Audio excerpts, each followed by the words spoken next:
Ewald maybe should give you the indication how much time I'm making, so I was a good clock there over the screen. I noticed that people have forgotten about their certificates, which is great. Usually when you get a certificate, then you want to go.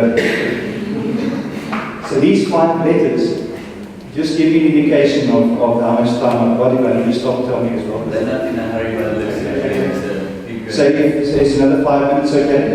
We are free to this. All right. we're all here for you now, because these 5 things are really so critical. I wanted to just link them to something that we've all learned in this room. And there's nothing more valuable in learning something than sharing it with someone else. So if after this evening, you can just go and share this message with 1 or 2 other people, it's going to reinforce it in your own life and prepare you for this new journey that you've just begun. Because as you move forward, there's no longer someone else who's going to have, how do I do it? You've got the solution. Ask the right question. And you'll begin to get the answers you're looking for. Don't ask yourself, how can I afford something? No, you can't. Don't say to your brain, I can't afford something, because then it looks for reasons why you can't. I want you to just picture for a moment, because your brain is an interesting tool that can work for you or against you. You may have heard the story that what you think you are, or what you think you become. So I can share information with somebody, and based on what you're thinking about, you will interpret the message that I share with you. So I can give the same information to 2 different people. One person will see all the things that are wrong with it, another person will see all the things that are right in it. It's got nothing to do with the message, it's got to do with how they're living. So when you look into the world as an entrepreneur and you're looking for opportunity, what you see is going to be based on what you're thinking about. If your brain is thinking about the wrong things, you're not going to see the opportunities. So you and I, it's essential that we begin to influence the way we think. In other words, the best thing that you can do from this point forward in your life is to begin to read books that change the way you think. Because if you change the way you think, you change the results that you receive. You see, because what you think about is what you talk about. What you talk about is what you do. What you do becomes your habits. Your habits become your character. Your character turns your destiny. And so you and I need to influence that process by changing the way we think. I've discovered that what I look at is what I see. I'm sure you also discovered it. I can only describe what I'm looking at. So if I'm telling you about the problems in life, what am I looking at? The problems. I mean, you don't have to be an Einstein to work that out. So if you want to know what somebody is looking at, just listen to what they say. And you'll discover there's people and all they can talk about is all the obstacles in their path. The reasons why they can't do something. I can tell you a secret. They're not looking at their vision.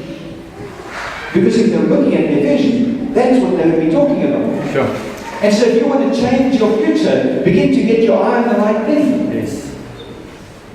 I'd like you just to lift your left hand very quickly. Forward the left hand. Another left hand. Yes, it's this left hand, this one. You got it there? Okay? I want you to hold it like I'm holding mine, about 90 degrees here, and I want you to hold it in front of your face. Between you and me. Between you and me. So I want you to look at me, but I want you to hold your hand up in front of your face. Now what's interesting is the majority of you, when you lifted up your hand, the first thing you did was to look at it. I haven't told you to look at your hand yet. But what's interesting is if I hold my hand like this, what's bigger, the finger or the gap? The gap. Amazing, isn't it? So why is it that my eyes are looking at the finger? Now of course I can't focus on nothing, so I've got to have something to look at. So if I don't want to look at the finger, I've got to look beyond the gap, and I'm going to focus on something. So if you just look through your gap right now and look at me, look through the gap and look at me. Lift up your hand, good eye, there you go, so you look through the gap at me. What happens to your fingers when you look at me? They fade away, don't they? They fade away. Now I want you to look at your fingers. What happens to me when you look at your fingers? disappeared. Okay, so when you're going out on this journey, I want you always to be aware that you need to focus on your vision. Because if you're not focused on your vision, you're going to be seeing all the obstacles that face you, all the circumstances that surround you in life. So whenever you feel a sense of negativity, whenever you feel that you can't go forward, whenever you feel stuck, remember this. It's a big red flag in the wind saying, come dummy, look at your vision. Yes. Get your eye on your vision. Get your eye back on where you're going. Because when you do that, instantly everything else disappears. As you get closer to these fingers, the distractions become greater. The noise becomes greater. It becomes all the more important to focus on that vision. And so this new journey that you're beginning is a journey that you were born to walk. It's a journey that you were born to complete. It's a journey that has great opportunity for each and every one of you. There's absolutely no question that by asking the right questions, by realizing that you were born to explore, to imagine, to overcome, and that you have all the unique gifts and talents to achieve whatever you set your mind to achieve.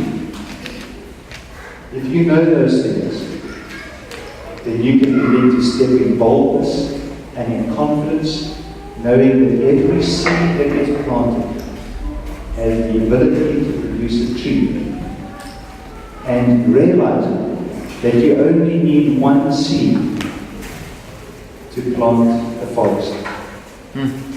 So the greatest thing that you can do going forward is that every single day make sure you plant seeds. The day you stop planting seeds is the day you can stop expecting a harvest.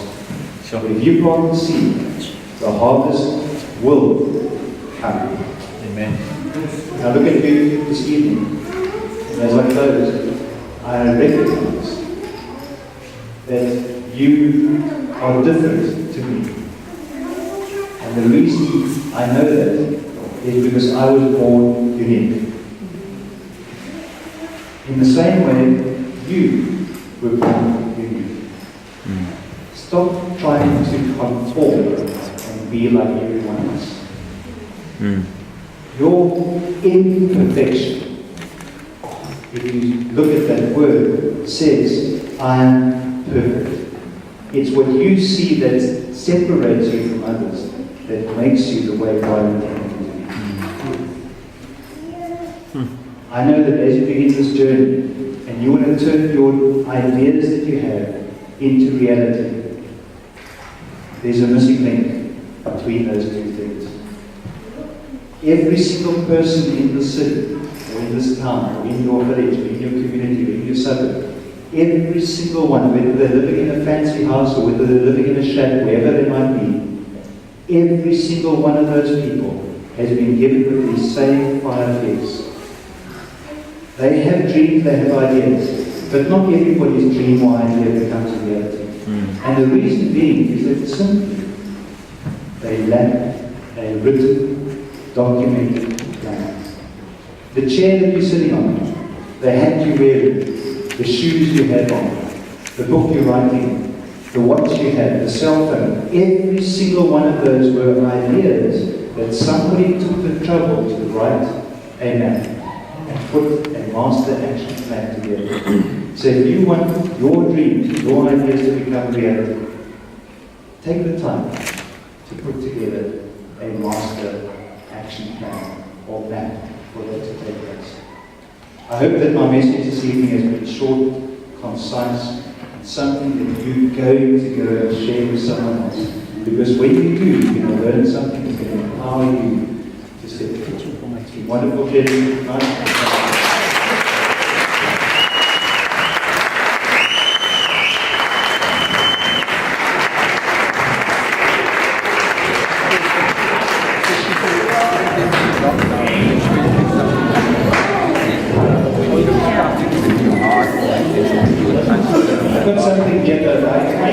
Each of you, because you've been through a process to learn and for life in a way that may have seemed